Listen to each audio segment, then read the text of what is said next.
Hi everyone. Today we're going to be talking about an online resource that I found a little bit in the beginning of my teaching journey last year called Nearpod. I first learned about Nearpod from a colleague at the high school I was working at the time, and I used this as a big staple in getting through the year during distance learning last year. So first, a little bit about Nearpod. It's an online website mainly used by teachers to provide instruction through interactive slideshows, videos, and different online learning activities. The site is free to teachers and can be utilized for a broad range of academic areas.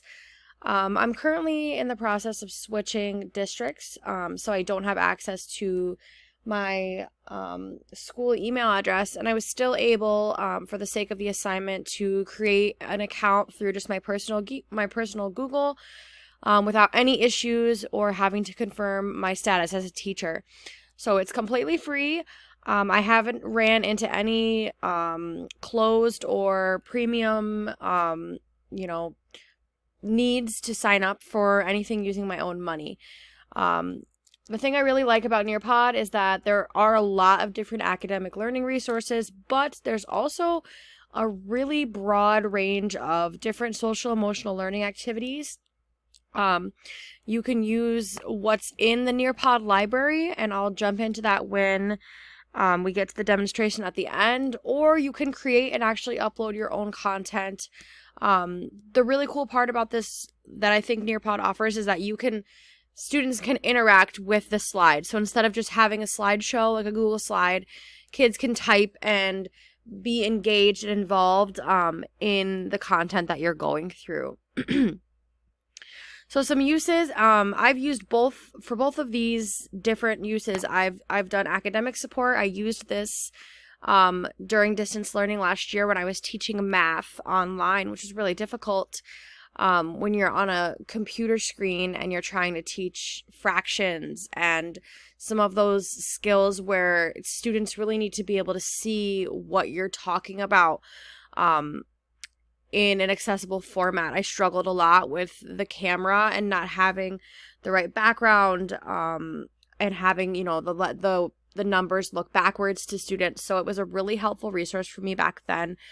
You can present and use resources in real time, or you can assign content to students for them to fill out and participate in on their own time. There's a lot of different transitional supports. Like I said previously, I work in a high school setting, so a lot of things we talk about are post-secondary goals and relationship building and finding jobs. And so there's a lot of different activities and content areas in the transitional world that can be used. So I'm going to move into a quick demo where I just look through the website. So here, when you first get onto Nearpod, you can either explore resources, you can create your own, and then just for the sake of time, I'm going to click this play with a demo. And then this resource is just about the solar system, and it shows what the teacher's screen is here, along with what it would look like on the student device. And so this, again, could be a real-time thing, or students use this code to create or engage in the assignment on their own time. So it starts with listening objectives, and then it'll just show the students that are enrolled in that class through that code, and then you can go ahead and type, we have a son. That could just be a example of something that somebody would say.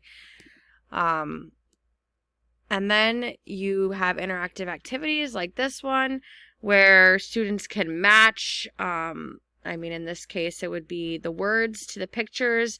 So overall, there are a surplus of really awesome different learning opportunities through Nearpod.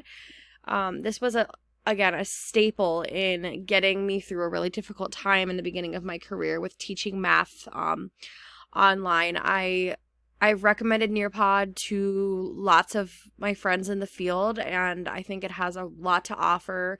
My favorite thing about it is that it's not limited to just academic content, and it's very versatile. Thanks for listening.